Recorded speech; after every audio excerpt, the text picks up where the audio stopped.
Comment investir dans l'immobilier sans apport? Bonjour à tous et à toutes, c'est Fabrice Julien, votre coach business, et dans cette vidéo, on va parler de comment investir dans l'immobilier sans apport.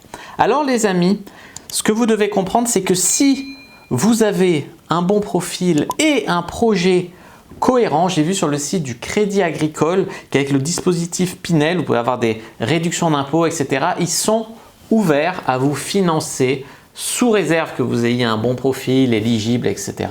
à vous financer donc un investissement immobilier sans que vous mettiez d'apport. Maintenant, dans la plupart des cas, les banques vont quand même vous demander de mettre un apport. Par exemple, vous achetez un appart à 120 000 euros, ils vont vous demander de mettre 10, 20, 30 000 euros d'apport et vous prêter le reste. Donc, comment vous allez pouvoir investir dans l'immobilier sans apport? Déjà, il va leur falloir un bon dossier. Les banques ne prennent pas de risques, ils veulent savoir que vous allez pouvoir rembourser. Des fois, on se demande même à quoi ils servent. Il leur faut tellement de garanties, de trucs. Et des fois même, ils t'empêchent de faire un projet alors que eux, ils voient pas, ils n'ont pas assez de garanties. Alors que le truc, c'est sûr que ça marche et tout, mais voilà, ils sont comme ça un petit peu. Ce que vous pouvez faire, si vraiment vous voulez passer par autre chose, vous pouvez faire appel à un courtier. Il y a des courtiers qui peuvent vous faire prêter de l'argent, etc. Vous pouvez négocier, on va dire, un truc sans apport auprès d'un courtier. Vous pouvez demander à vos proches, soit de vous prêter de l'argent, bien sûr, vous prêtez l'apport, du coup, vous n'avez pas besoin d'apport, soit vos proches de se porter caution auprès d'une banque, ce qui va vous garantir notamment un bon dossier. Ce que vous pouvez prendre aussi, c'est pour travailler sur votre dossier, c'est prendre vraiment des services chez votre banque, par exemple l'assurance habitation, etc. Vous négociez que s'ils vous prêtent, vous prenez tel et tel et tel et tel service chez eux. Ça, c'est possible aussi. Ce que vous devez vraiment faire, c'est soigner ce qu'on appelle le reste à vivre.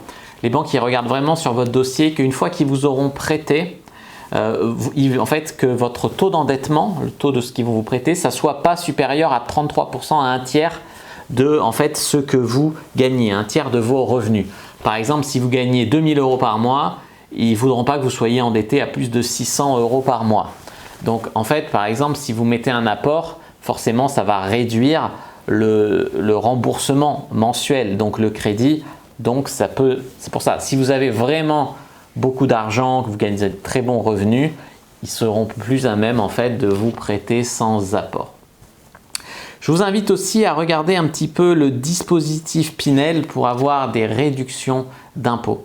D'accord, l'investissement locatif Pinel, il ouvre droit à une réduction d'impôts calculée sur le prix d'achat des logements neufs ou réhabilités qui ont pour but d'atteindre les performances du neuf.